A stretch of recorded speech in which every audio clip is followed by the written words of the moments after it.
ಹೇಳ್ತಾ ಇರೋದು ನಮಗೆ ಪ್ರಬಲ ಕ್ಯಾಂಡಿಡೇಟೇ ಅಲ್ಲ ಕಾಂಗ್ರೆಸ್ ಕ್ಯಾಂಡಿಡೇಟ್ ಅಂತ ಹೇಳ್ತಾರೆ. ಅದು ನೋಡಿ ಅವರು ಆ ರೀತಿ ಹೇಳಿದ್ರೆ ಮಹಿಳೆಯರ ಮೇಲೆ ಅವರ ಒಪಿನಿಯನ್ ಏನು ಅಂತ ಗೊತ್ತಾಗುತ್ತೆ ಎಲ್ಲೋ ಒಂದು ಕಡೆ. ಹಾಗಾದ್ರೆ ನಿಮಗೆ ಅವರು ಪ್ರತಿಸ್ಪರ್ಧಿ ಅಲ್ವಾ ಮೇಡಮ್? ಏನು ಜೂನ್ 4ನೇ ತಾರೀಕು ನೀವೇ ನೋಡ್ತೀರಾ, ಉತ್ತರ ನಿಮಗೆ ಸಿಗುತ್ತೆ. ನಮ್ಮ ಬೆಂಗಳೂರು ದಕ್ಷಿಣ ಜನರು ಉತ್ತರ ಕೊಡ್ತಾರೆ. ಈಗ ನೀವು ಒಂದು ವೇಳೆ ಚುನಾವಣೆಯಲ್ಲಿ ಗೆದ್ದು ಬಂದರೆ ಏನು ಮಾಡ್ತೀರಿ ಮೇಡಮ್ ಕ್ಷೇತ್ರಕ್ಕೋಸ್ಕರ? ಸರ್ ನೋಡಿ, ನಾನು ಆಗಲೇ ಹೇಳಿದ್ದೀನಿ, ನಮ್ಮ ಬೆಂಗಳೂರು ಇಡೀ ಭೂಲೋಕದಲ್ಲಿ ಬೆಂಗಳೂರು ಎಲ್ಲಿದೆ ಅಂತ ಎಲ್ರಿಗೂ ಗೊತ್ತಿದೆ. ಆದರೆ ಸುಮಾರು ಒಂದು 10-20 ವರ್ಷದಿಂದ ಇಡೀ ದೇಶದಲ್ಲಿ ಬಹಳ ಜನ ಬಂದಿದ್ದಾರೆ. ವಲಸಿಗರು ತುಂಬ ಜನ ಇದ್ದಾರೆ, ನಾವು ಕನ್ನಡಿಗರು ಬಹಳ ಜನ ಇದ್ದೀವಿ. ಈಗ ಈ ನಮ್ಮ ರಾಜ್ಯದಲ್ಲಿ ನಮ್ಮ ಒಂದು ವರ್ಷದಿಂದ ನಮ್ಮ ಕಾಂಗ್ರೆಸ್ ಸರ್ಕಾರ ಬಂದ ಮೇಲೆ ಸನ್ಮಾನ್ಯ ಸಿದ್ದರಾಮಯ್ಯ ಸರ್ ಇರ್ಬೋದು, ಸನ್ಮಾನ್ಯ ಡಿ ಕೆ ಶಿವಕುಮಾರ್ ಸರ್ ಇರ್ಬೋದು, ಬ್ರ್ಯಾಂಡ್ ಬೆಂಗಳೂರು ಅಂತ ಹೊಸ ನಮ್ಮದು ಒಂದು ವಿಷನ್ ಇದೆ. ಯಾಕಂದರೆ ಡೆವಲಪ್ಮೆಂಟ್ ಅನ್ನೋದು ಸಸ್ಟೈನಬಲ್ ಡೆವಲಪ್ಮೆಂಟ್ ಆಗಿರಬೇಕು. ಆಮೇಲೆ ಸಂಸದರಾಗಿ ಕೇಂದ್ರದಿಂದ ಏನೇನು ನಾವು ಇಲ್ಲಿ ನಮ್ಮ ಸಮಸ್ಯೆಗಳೇನಿದೆ ಹೋಗಿ ನಾವು ಕನ್ನಡಿಗರ ಧ್ವನಿಯಾಗಿರಬೇಕು. ನೋಡಿ, ನಾವು ಇಡೀ ನಮ್ಮ ದೇಶದಲ್ಲಿ ಅತಿ ಹೆಚ್ಚು ಸೆಕೆಂಡ್ ಹೈಯೆಸ್ಟ್ ನಾವು ಟ್ಯಾಕ್ಸ್ನ ಕೊಡ್ತಾಯಿದ್ದೀವಿ. ಇದು ನಮ್ಮ ದುಡ್ಡಿದು.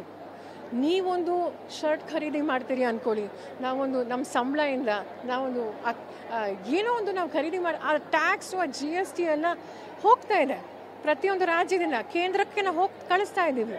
ಸೆಕೆಂಡ್ ಹೈಯೆಸ್ಟು ಕೊಡ್ತಾ ಇದ್ದೀವಿ. ಅಂದರೆ ನಮಗೆ ವಾಪಸ್ ಬರ್ತಿರೋದು ನಾವು ₹100 ಕೊಡ್ತಾ ಇದ್ದೀವಿ ಅಂದರೆ ವಾಪಸ್ ಬರ್ತಿರೋದು ಎಷ್ಟು ಅಂತ ತಮಗೂ ಗೊತ್ತಿದೆ, ನನಗೂ ಗೊತ್ತಿದೆ, ನಮ್ಮ ರಾಜ್ಯದ ಜನರಿಗೆ ಗೊತ್ತಿದೆ. ಬರೀ ಅಪ್ರಾಕ್ಸಿಮೇಟ್ಲಿ ₹13. ಇದು ಅನ್ಯಾಯ ಆಗ್ತಿದೆ. ನಮ್ಮ ಇತಿಹಾಸದಲ್ಲಿ ಮೊದಲನೇ ಬಾರಿ ಎಲ್ಲ ನಮ್ಮ ಶಾಸಕರಾಗಲಿ ಮುಖಂಡರಾಗಿರಲಿ ನಾವು ಹೋಗಿ ಡೆಲ್ಲಿಯಲ್ಲಿ ಪ್ರತಿಭಟನೆ ಮಾಡಿದ್ವಿ 2 ತಿಂಗಳ ಹಿಂದೆ. ಯಾಕಂದರೆ ನಮ್ಮ ತೆರಿಗೆ ಇದು ನಮ್ಮ ಹಕ್ಕು, ನಮಗೆ ನಿಜವಾಗಿ ನಮಗೂ ಅಭಿವೃದ್ಧಿ ಬೇಕು.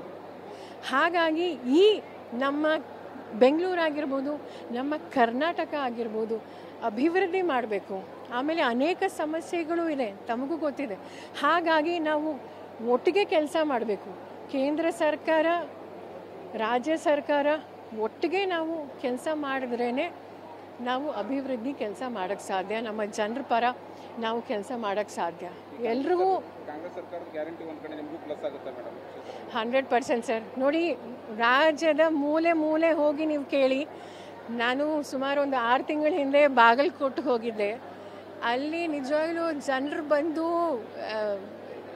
ವಿಶೇಷವಾಗಿ ಮಹಿಳೆಯರು ಎಲ್ಲ ಬಸ್ಸುಗಳು ನಿಜವಾಗ್ಲೂ ತುಂಬಿತ್ತು. ಅವ್ರು ಹೇಳಿದ್ರು, ನಿಜವಾಗ್ಲೂ ಒಬ್ಬ ಅಜ್ಜಿ ಆಯಮ್ಮ ಹೇಳಿದ್ರು, ನಿಜವಾಗ್ಲೂ ನಾನು ಈ ಕೈ ಚಾಚೋ ಅವಶ್ಯಕತೆ ಇಲ್ಲ, ಉಚಿತವಾಗಿ ನಾನು ಈಗ ನಾನು ಆಸ್ಪತ್ರೆಗೆ ಈಗ ತಾನೇ ಹೋಗಿ ಬಂದೆ.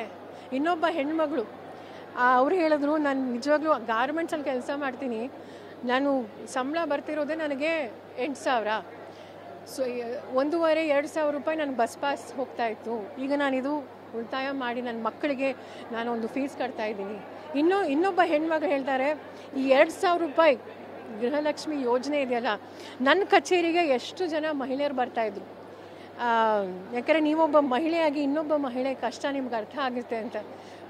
ಆಸ್ಪತ್ರೆಗೆ ಮಾತ್ರೆಗೆ ದುಡ್ಡಿಲ್ದಿರೋ ಮಹಿಳೆಯರೆಲ್ಲ ಬಂದಿದ್ದಾರೆ. 2,000 ನನಗೆ ಇದು ಬಂದಿದೆ.